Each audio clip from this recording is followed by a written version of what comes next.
welcome to the Let's Think About It podcast, where we embark on a journey of thoughtfulness and personal growth. I'm your host, Coach Mo, and I'm here to guide you through thought-provoking discussions that will inspire you to unlock your full potential. In each episode, we'll explore a wide range of topics from self-discovery and mindfulness to goal setting and achieving success. Together, we'll challenge conventional thinking and dive deep into the realms of possibility. Whether you're looking to find clarity in your personal or professional life or seeking strategies to overcome obstacles, this podcast is your go-to source for insightful conversations and practical advice. So find a comfortable spot, chill, and let's embark on this journey of self-improvement together. Remember, the power of transformation lies within you, and together we'll uncover the tools and insights you need to make it happen. So let's dive in.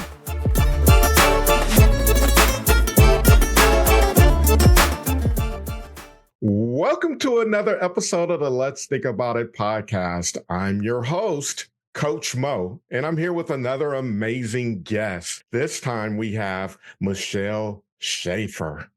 Michelle, what's up, girl?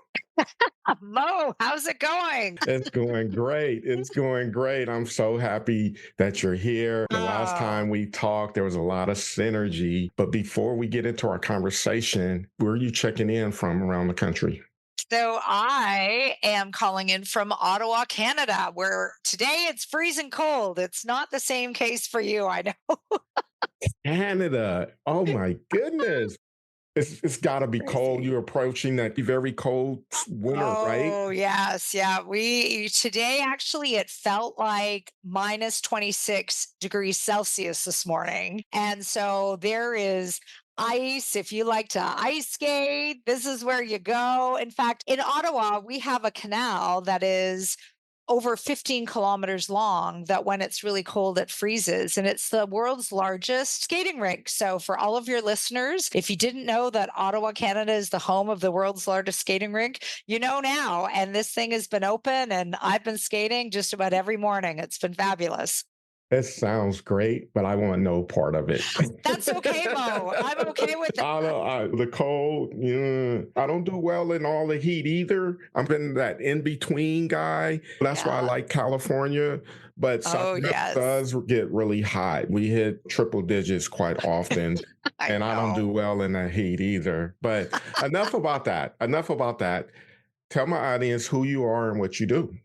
For sure. So I'm a career coach. I specialize in career transition and leadership development. And I help individuals navigate career transitions with confidence to help them find work that energizes them for companies that believe what they believe in. And I like to think of that as my why. Like, why am I a career coach? Because I really do believe that people everywhere are entitled and have the right to be able to find work that lights them up. And also that they can work for an organization that has the same values as them. And I find like when those two things come together, people are more fulfilled. People have that energy. They're proud about their work. They talk about their work with other people. And I want to help people find that. So I actually work with them on a whole system to help them find work that they really love. That's awesome. But what's resonating with me, you said the why. Yes. Take me through, how did you discover the why for yourself and getting into this line of work? Yeah, that is such a great question. It's funny because, as a coach, I love hearing about the stories of other people. I know you do as well. Yeah. And I have a story of my own too. So my story, like what led me to coaching, was actually being restructured, not just once, but twice over the course of my career. So my role was eliminated. I was thrust into the job market because of different business decisions and organizational changes. And I think it's funny that restructuring led me to coaching, and that's what I help individuals with. Now, some of the clients I work with are ones who have lost their jobs. And so when I was restructured the first time, I realized that I didn't want to stay in the kind of work that I was in. I was actually with a large national bank for 18 years, like from high school plus 18 years. And when I lost my job, it was really unsettling because I'd been with the same organization for 18 years. I never had to like network for work. I never really had to interview because people knew me and my reputation was able to carry me. But I found myself in a like uncertain, unstable territory where I needed to navigate a big career transition. And I knew I didn't want to stay in financial services. I knew I wanted to get into not for profit. I've been a volunteer like probably since the age of my early teens. I'm going to credit my parents for instilling a very strong commitment to the community with myself and my brother. And when I reinvented myself the first time, I wanted to do something different, but I didn't really know how I was going to get there. I had the support of a coach. So I was really grateful. The organization that did eliminate my position gave me a coach to work with. And so I learned a lot about how to navigate a career transition, how to process those really tricky emotions, those limiting beliefs that stand in our way, and develop some strategies to help me find my next job. And that led me into not for profit. I was working then for like a large national cancer organization. And about 5 years into that particular role, a friend of mine who is a coach, a very good friend of mine, my friend Val, she just said something like, just offhand one day, she said, I never understood why you didn't get into coaching as a career path. And at the time, I said, I love what I'm Right. doing. Like I'm working with these volunteers who all support people living with cancer and for different reasons. I had negotiated a 5 day a week job to 3 days so I could be at home with my kids when they were young. So at the time, I said, why would I want to do anything different? I love my job. I love the people I work with. Right. But then restructure number two hit, and my role at the cancer organization was eliminated too. And I remembered what she said, even though there was probably a period of a year and a half from the time that she planted that seed to the time that I consciously thought about it again. And I did remember what she said about coaching. And it made me realize, I've actually been coaching in different roles, like Yes. off the corner of my desk. It was always a piece of my job. And with the second job elimination, it just made me think,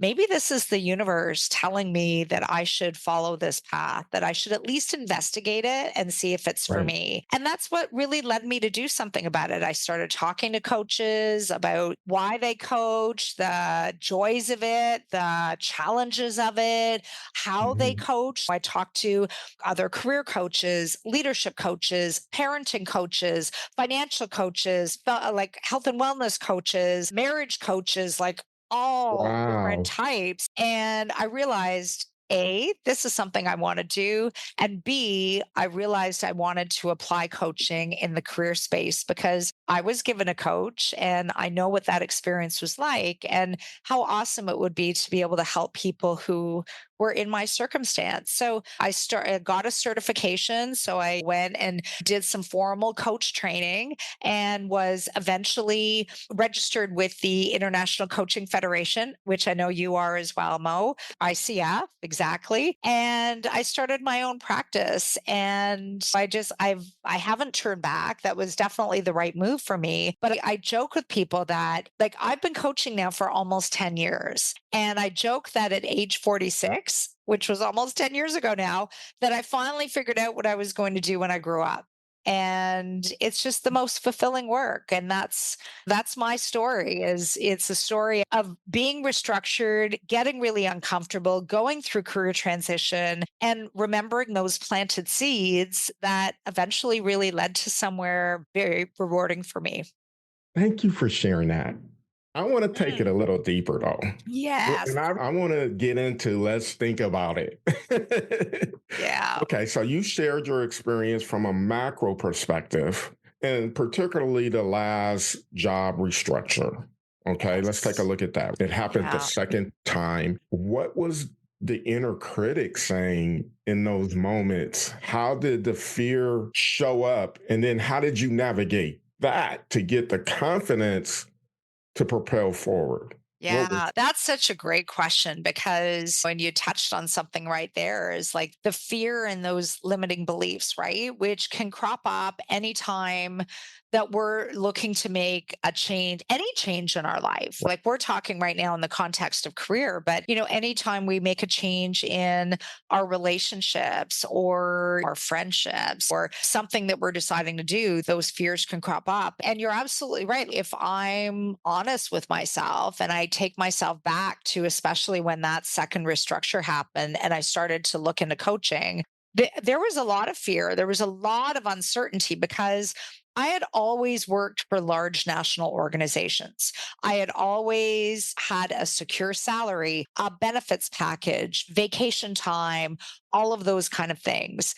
And here I was, by looking into getting into coaching and following that as a career path, what I was admitting to myself and accepting for myself is I am now looking into an entrepreneurial path. Yes, there Hmm. are some larger coaching organizations, but most of the coaching is done independently or as part of like small, really boutique firms. So I needed to accept that if I was going to pursue coaching, there was a very good chance that I was going to be establishing myself as a sole business owner, as a sole proprietor.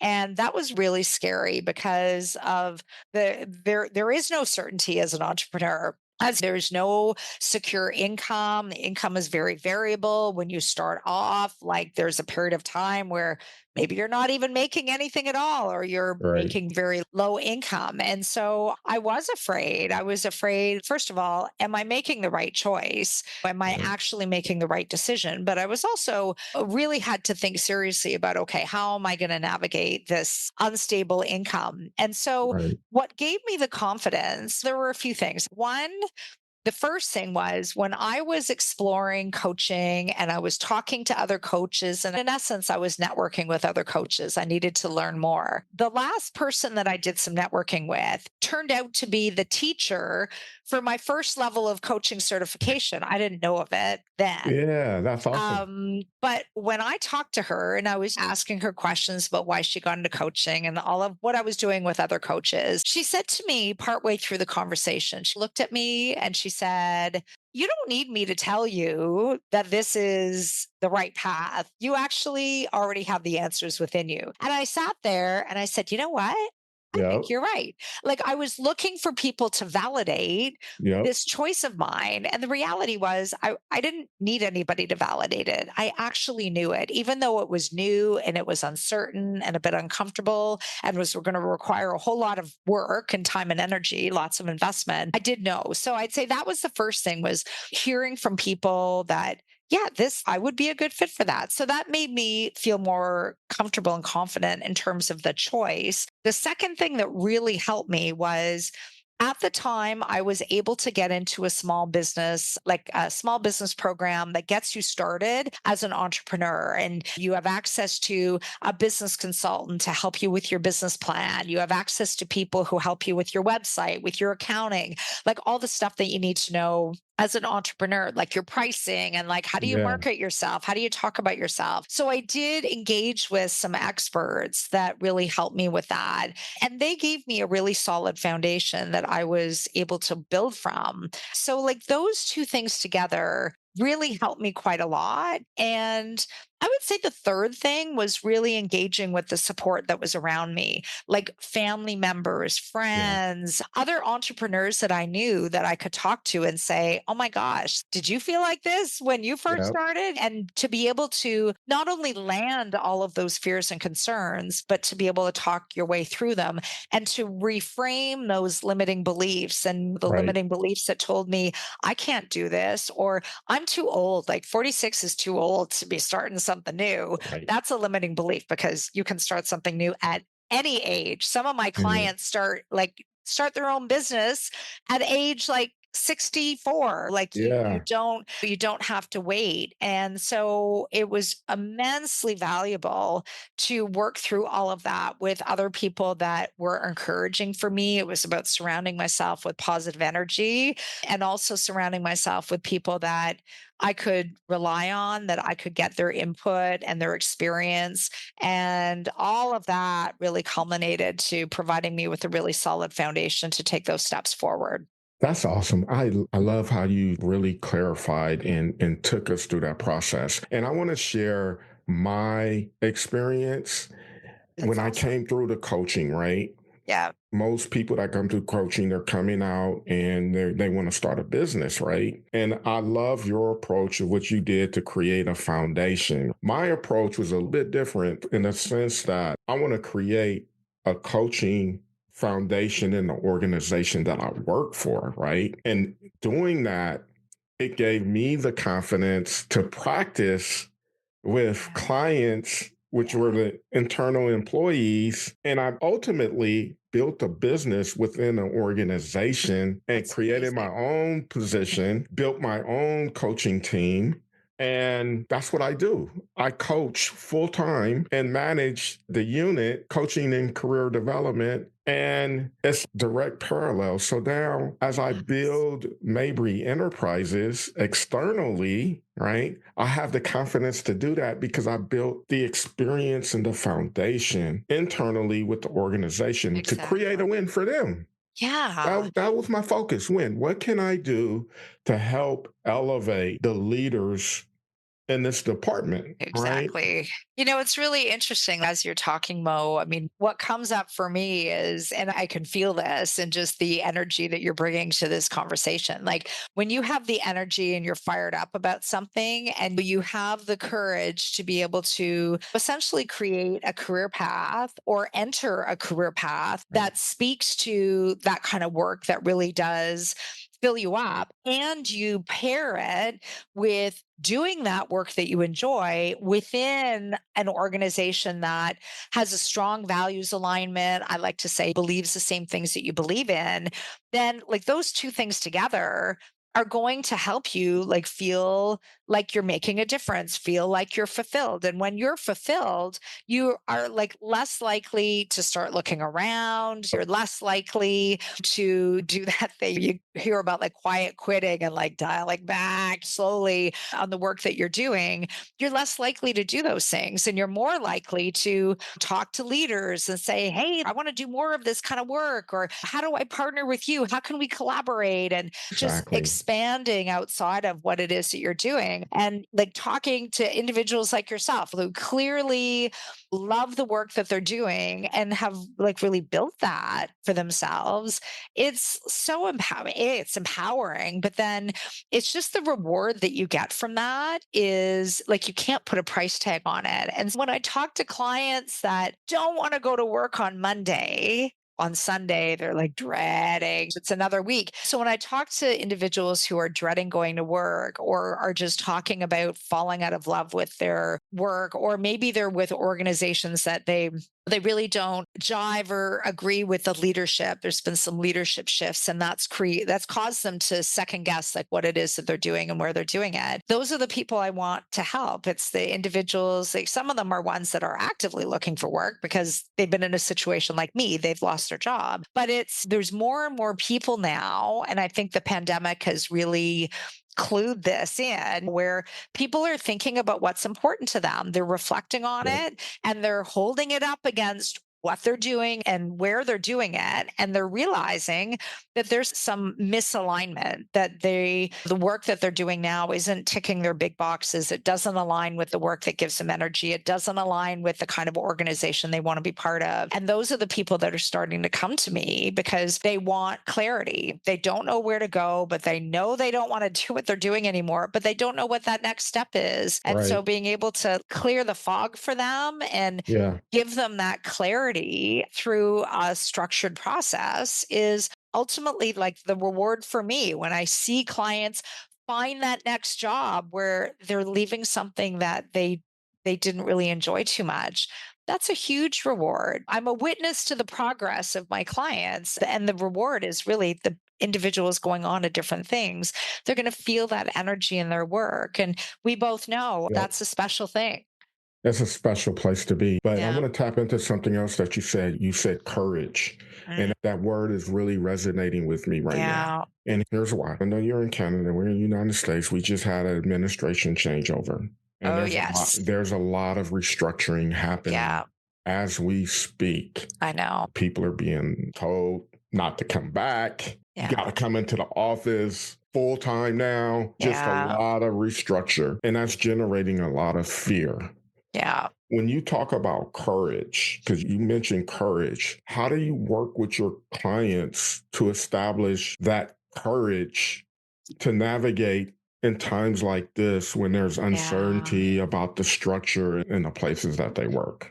Yeah, and that's a very timely question, certainly connecting it to world events right now, too. And in Canada, too, we're experiencing our own shifts and an administration change that is very likely. That's going to create some changes, certainly in our markets as well. And when I think of courage, I think of choice. And when I think of choice, I think of empowering. If I were to take a step back, one of the things that I'll say to clients of mine, like when they some will come to me and they'll say, like, I'm stuck. Like I can't do anything. This situation sucks and I can't do anything about it for a variety of reasons. And so I'll explore that with them. So in what ways do you feel you're stuck? If you could do anything, what would that be? What would be some options that would be available to you? Not to say you're going to pursue any of these immediately, but let's just Yeah, brainstorm. What are all the possibilities that yeah, you could follow? And when individuals see that,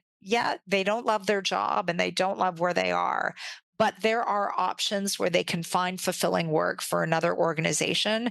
That is the courage right there, is the courage to realize, first of all, that nobody's telling me I have to stay here. Now, there's financial considerations too, right? For example, in our government, there's great benefits. Like the pension is one of the biggest benefits that our government offers. And so people feel stuck because, oh, if I leave the government, then I'm going to be leaving my pension behind. And when you start to talk about all the different considerations, well, yeah, have you talked to a financial planner? Was one of those hmm, questions. Like, what are the options for you financially? Do you have to stay in this until retirement in order to get those benefits? Can you find some of those benefits elsewhere? And when individuals realize that they have a number of different options that then they would have to research, they would have to talk to their family and all of those kind of things, because we don't make decisions just unilaterally. Then it opens up the door for them. They realize, okay, I actually can take steps forward. I can do different things. And for some people, maybe they stay where they are, but they have now the courage to go and talk to their leader and yes, say, these things that I'm doing, I'm not really feeling as much energy with them. But here are some things around me that I'd really like to get involved in. So that is courage, even just to stay where you are and try to figure out, is there a way that I can make this work for me in a different right, way than I'm experiencing it today? And it is all the empowering. Yes, you can make a shift. If you're committed to it, you have to want yeah, it. But when you talk about what are the pros and cons, what if I follow this path, what does it open up for me? If I don't follow this path, what does it close down for me? And all of that widens the view quite a lot, that make different possibilities possible. And then to take steps forward, like this is where a career coach helps. Like I'm a right. conversation partner with my clients. I'm not telling them what to do, whether that and the hard work is being done by them, but helping them, like for them to come to a realization, you know what, this is something that I can do. Can you help me with that? Okay, yeah, let's put together a plan that will help you Yeah. take those steps. And that does take courage, because it's moving from a place of, I feel like I'm stuck, to a place where you realize you have options and there's actionable steps that you can take, even baby step ones that will help you get closer there. But typically, from the viewpoint of feeling stuck, there's usually limiting beliefs that are present. Yes. And when limiting beliefs are present, you're not seeking knowledge to dismiss the limiting beliefs because in certain moments you're trying to project worst case scenario because that's what your Yes. experience has Hmm. been, right? And so what I do when we work with clients is help them explore possibilities by asking empowering and powerful questions. When Yeah. you can ask those open-ended, powerful, empowering type questions, it makes a person really pause and think of Yeah. alternatives, and it helps create alignment for what their purpose is if they really explore those powerful questions, right? Yeah. And then Yeah. that's where and as you start to get out of your own way, like I always say, Hmm. right? You start getting this confidence. You start thinking, like, man, this is all in my head. You know what? That's Yes. right. You're right. I did Yeah. used to do that. I was good at that. But when you don't explore it and you just accept the initial instincts, the initial instinct to be afraid, Yeah. that's because a limiting belief, the inner critic, some sort of assumption, some sort Hmm. of interpretation, it's all present. Yeah. It's the narrative, right? Like our narratives are the story that we tell ourselves, right? It's the Right. story that's in our head. And you're right, that narrative is founded on assumptions about a thing, an event, a person, or judgments about those same things. And when we shift to focusing on facts, that's where we start to debunk our own limiting beliefs. So, Yeah. for example, like a number of my clients they're in a job search, and one of the biggest activities in a job search in order to uncover opportunities is networking. It's having Yeah. one-on-one conversations like we're having right now, one-on-one conversations obviously focused on a job search, and there's a lot of people who will not want to do that. And so when I'm exploring with them, one of the limiting beliefs that comes up is people are too busy, so I can't ask them to help me out. I can't ask them to have time Yeah. with them to talk about their organization or how they got into their career path or any of that kind of stuff. And so I'll say to them, so what evidence do you have to support that? And usually the answer is nothing. There is Right. no actual evidence. Nobody actually said to them, I'm too busy. I can't help you. But we create this story that thinks that I can't bother someone. And then I'll take it one step further as another way of reframing that belief. I'll say to them, so let's say for a moment that, a friend of a friend reached out to you, and let's say, Mo, you're a coach, I'm a coach, and let's say a friend of yours comes to you and says, you know what, I've got a friend who's wanting to get into coaching, they're not really sure it's for them, would they be able to have some time with you and you could talk about like how you got into it and all of that? And I'll say to them, let's say you were on the receiving end of that question, how would you respond? And they would say, like 9 times out of 10, they'd say, of course I'd help. People help Right. me, I would help them. So I'd say, is it possible that when you're making these requests of other people, that they might have some time for you? And then people go, oh, yeah. I said, yeah, that's a limiting belief, right? The limiting belief is people are too busy. They're not going to say yes. They're just going to shut me down. We're making assumptions on that. But when we realize, I don't have any evidence, and I would probably respond favorably if I was on the receiving end. Now we've reframed that limiting Yeah. belief into something that tells us, yes, people want to help and they just want to know how they can help, but people are generous with their time. And so the difference in that, it illuminates so much and it just opens up the path for people to start exploring, to start making big decisions and choices that are their choices to make. Because in the context of our career, we go through our careers and usually we don't get off the world. We don't hit the pause button and start to reflect on what's important to us. But I encourage people to do that, because when you do, that's what's going to start to make you realize, hey, yeah, I need something different. I need to be somewhere else. But I know now the reasons why, because I have some evidence that backs that up. And then when you have a Absolutely. plan, the plan is like very tangible, very actionable, very practical, can help you move forward and move away from those limiting beliefs and into something like productive and positive activity that can really support your career. Absolutely, absolutely. And it sounds to me you bring so much value to your clients and helping Mm, them get out of their own way to yeah, navigate their career. But let me thank ask you you. this as we move closer to signing out. Who is your clients? What demographics are they? So, my clients, believe it or not, are men, women, all different sectors, different parts of the US, Canada. I've got some international clients as well. But the thing that is common though is I really work with two like groups of individuals. So, regardless of where you are in your career, I would say though, I don't work with students or individuals like fresh out of university to help them figure out what their path is. Mid-career professionals are typically the group that I will work most with, Okay. although I have worked with individuals to help them carve out a retirement plan as well and figure out like that next chapter in their career. But the two groups of individuals that come to me that are in need of my services are individuals who are dreading the Mondays, are feeling like discouraged in their work, maybe they're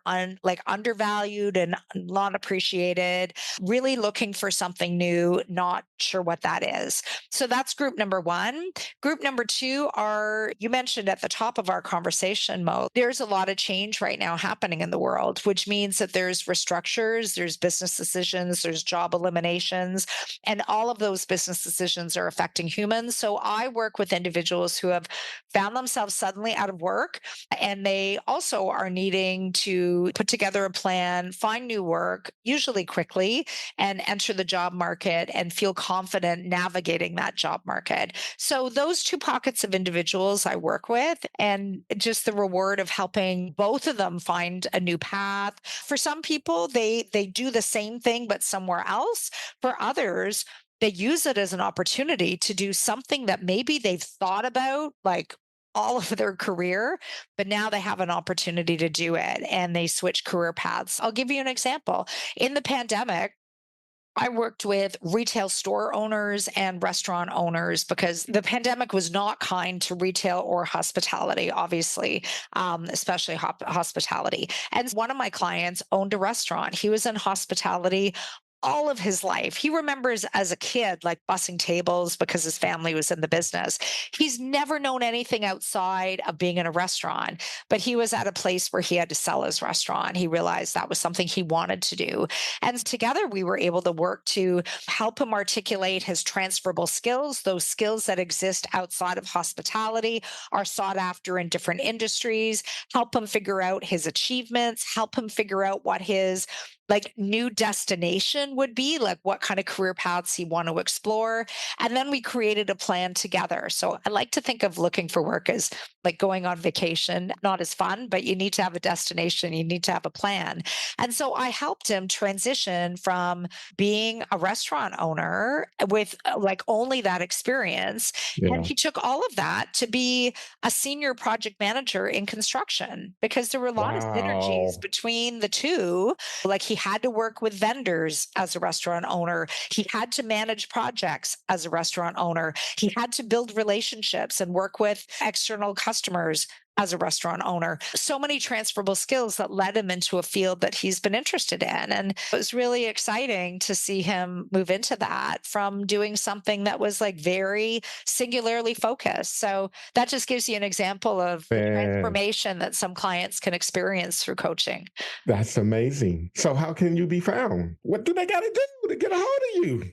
Gosh, there's a few different ways. So certainly LinkedIn is one of those places. I post about career transition and job search topics like very regularly, 4 times or upwards in a week. So please do connect with me over LinkedIn and follow me. You'll learn a lot that way. Certainly you can reach out to my website, which is mschafercoaching.ca. And I have authored a book which is launching. It's going to be on Amazon February 6th, and it's called Cultivating Career Growth, Navigating Transitions with Purpose. When you go to my website, there's a tab called My Book, and you can actually get a free chapter of my book that just gets sent to your email. It gives you a chance to try before you buy. So it gives you a little bit of a taste and some resources that can help you. Even reaching out by email, Michelle at mschafercoaching.ca. You can reach out, you can talk to me, you can even book a complimentary 30-minute conversation. If you are at a place where you know you need to find something else and you're ready to take that next step, then please do reach out. You can actually book time with me also on my website and would love to have the conversation. Thank you. Thank you. Thank you. I'm going to invite you back on the show so that we can talk Awesome. about this book specifically. Yay, that would be I want to, amazing. I'd love yeah, I that. want to talk about the book. I want to explore that too, because you're such an amazing coach. I feel the synergy. So I want to bring Thank you you. back so we can talk about the book. I would love that. I would love Okay. that. The book and so many other things. We got lots to talk about. As we sign out, any final thoughts or a message you want to leave the audience?